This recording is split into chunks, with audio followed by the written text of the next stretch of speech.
Yo guys, what is up?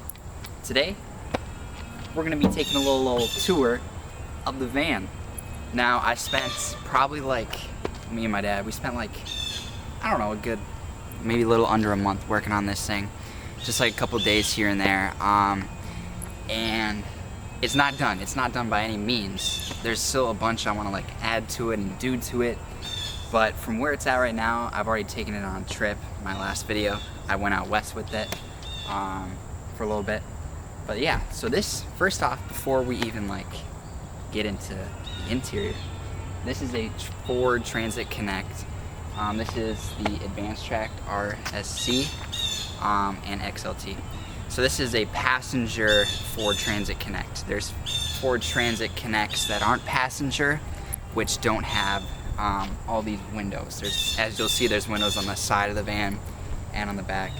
Normal ones usually don't have those windows and don't have the seats in the back. Mine had seats in the back that I had to remove, which was a whole process in itself. But yeah, these guys are amazing. The only complaint literally I've had with it is if you're going up a steep hill, it's gonna struggle a little bit. It'll get up there, but it does struggle a little bit. So as you guys see, there's all these windows on it, which was a little bit of a problem because obviously when you're sleeping and stuff, you don't want people peeking at you, but you gotta do what you gotta do. So for the back two windows, these guys, I decided to go with a simpler solution, which is just reflective insulation. It's a very thin layer. You can cut easily and roll up. And I did that on both of the back ones like that. You can see it through the tint. I might change that in the future, which I probably will next summer or in the fall. Because I do want to put wood on the side and this inside. But yeah, for this one, I'll show you what I did once we get to the interior. But yeah, so this is what a passenger one looks like, which I love because it's a light blue, baby blue color. It's amazing. The normal ones, the transits that are just cargo ones, usually are only white, I think gray and maybe black. Now the main event, guys. The interior. So the cool thing with these doors, first off, is you can press this little button here and they pop out like that, which is amazing. This door, see this space? I'm gonna put a table that flips up there in the future.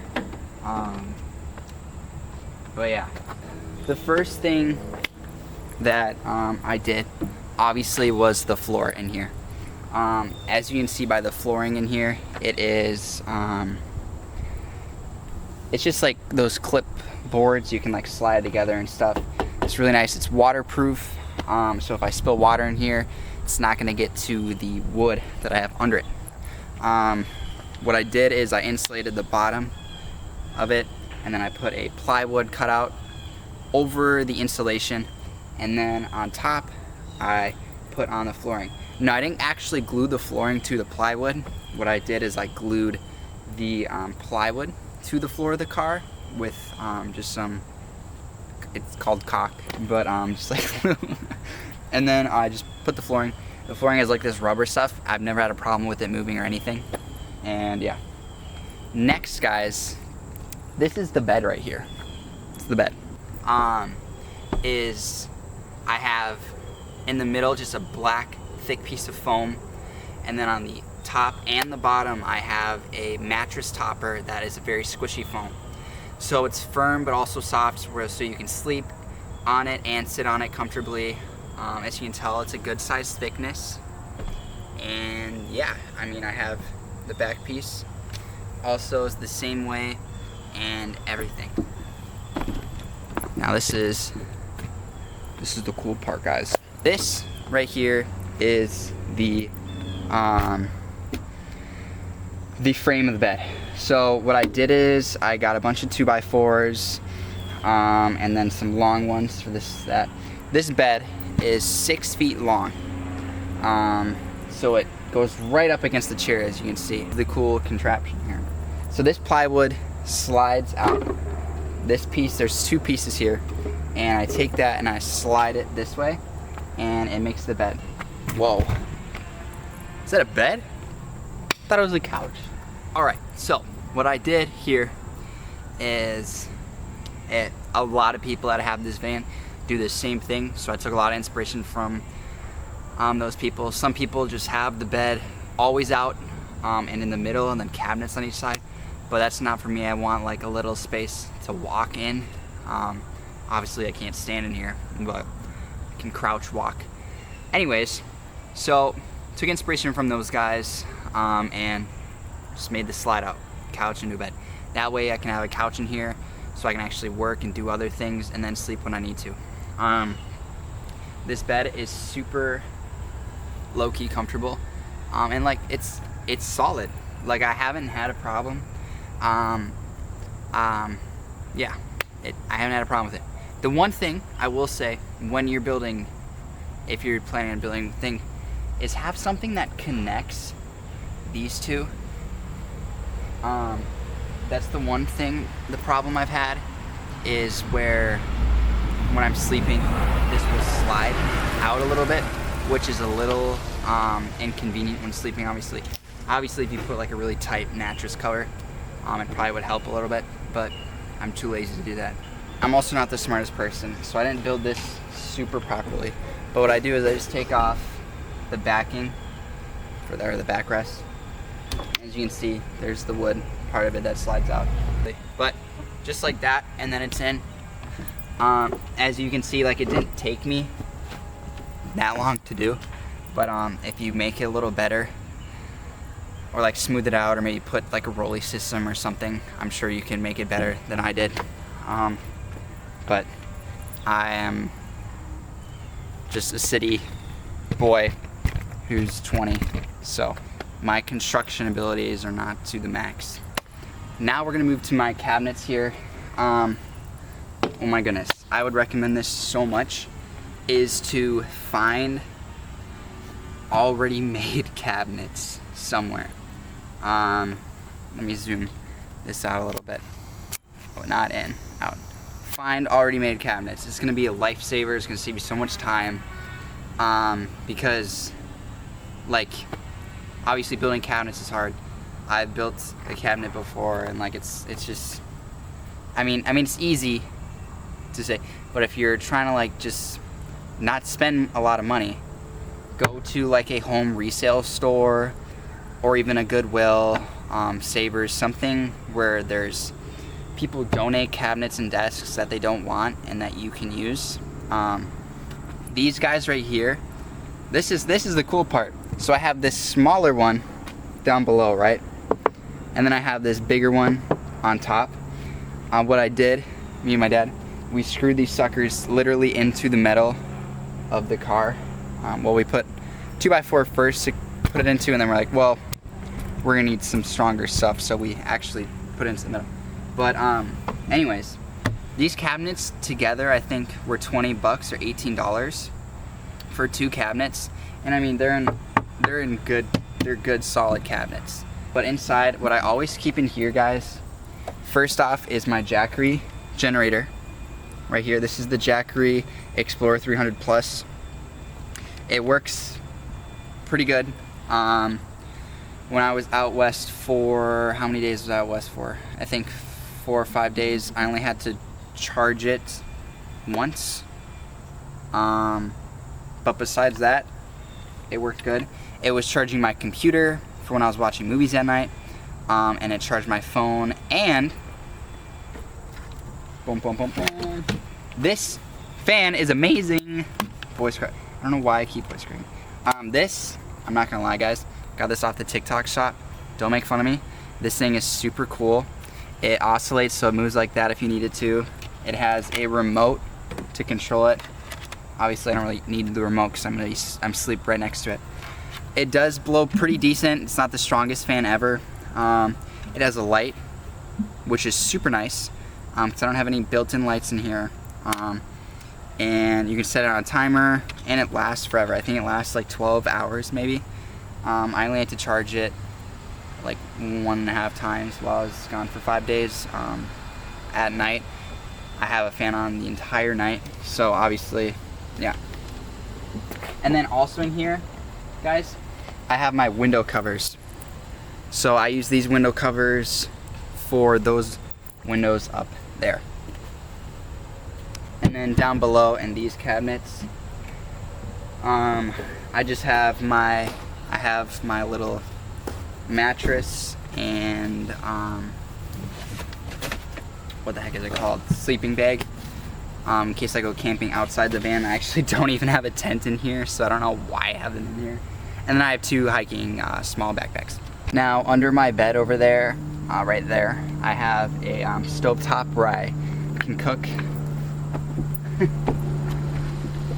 Ironically enough, I've never used that to cook, besides when I went camping with my friends one time. I haven't used it when in here, but I've only taken this on one trip so far. Right here, the start of the van, I can't see. Stupid tripod. Oh my gosh, that's really loose. Right here where my knees are, this is like a mat to, just like a footwear mat. Because, you might be wondering, why didn't you put flooring here? Because there's no flooring under this, or insulation. It's just a mat. That's because I have a seat right here. You might be thinking, Dylan, why do you have a seat right there? Why did you keep one of the seats? Well, I'm in college, guys, and I drive a lot of people around. And I drive people, and I just was like, it comes with seats, I might as well find a way to keep a seat in here. So I have one seat that folds up and down, doesn't get in the way of anything. It takes up maybe 8 inches of space, and then when it's up, it actually is a great bedside table. Sorry, this is the curtain, we'll go over that. This right here, so it actually just works. I can set my phone, keys on here. It's right next to my bed, so it's low-key, kind of convenient actually, I found out. But yeah, I mean, I unclick it here, and it goes down, and it folds up. I mean, it's so, it's actually really convenient to drive other people. That's why I'm saying get the passenger Ford Transit Connect if you can. So this right here, boom, is my curtain that blocks out the front, and then I have some stickies that I stick on there, and then boom, the front is blocked out. And then like I was saying before, for these windows over here, I have magnetic things that my dad sewed, which are super nice, because the doors are metal, so I just use the magnets on there, and it blocks the windows super well. Boom. So I'd recommend just doing that for your windows. I have my longboard under here also. Luckily it fits, thank goodness, because I love the longboard, and it fits under the bed. Then I have a toolbox right there just in case something small goes wrong that I can try and fix. Keep emphasis on try. These suckers right here are for the back windows. Probably like, Dylan, how do you cover the back windows? Let me get to it. It's literally just a metal tape that I glued onto here, and I just stick it onto the top of the window, and it holds up nice. I just slide it behind my cabinet here, and it works out pretty well. I also did cut out, excuse me, you're in my way. I also did cut out more fabric. I don't know, you guys gotta tell me if this is smart or not, but I had extra fabric, and I'm like, well, I might as well, like, okay, come on, I might as well, like, try and do something with the door here. So what I did is I put Velcro on this here, that's for the other door, to kind of black out the back. And then you can just put it like that, and then boom. So like, I don't need to do the insulation. The only problem I have with this is the freaking fabric I had doesn't fully, I mean, it like almost does, but like it's just, it's against the cabinet, so it doesn't matter. But I mean, I do that, and then I can insulate over it actually, because there's the metal still there. So it's just an option. I just wanted to see what it would look like. Camera almost fell off the tripod. Finally, I have just stickers from my Go. It's gonna be all on this wall here. I have Custer and Bedlands so far. Then I have a 12-volt power thing here. I haven't used that. I don't really need it. But yeah, that's the camper van, guys. It's very minimalistic. What I do plan on doing, the roof, I'm gonna take off that padding that's on there and put like wood on there. I think that'll be nice. And then just smaller things. I might add a sink onto here. And yeah, it's very minimalistic build. I bought already made cabinets, which I still would recommend even if I had money to do a more expensive build. I would still buy already made cabinets. But yeah, that's the build, guys. And this is the dream. Like, I always wanted a camper van. It's just, I feel like I don't fully comprehend that I actually have a camper van. But it's amazing. If you're even thinking about it, just do it. If you have the opportunity, money to do it, do it. Yeah. If you have more money, get the one where you can stand. If I had more money, I'd probably do that. But anyways, thanks guys for watching. I appreciate everything. I'll catch you all on the flip side.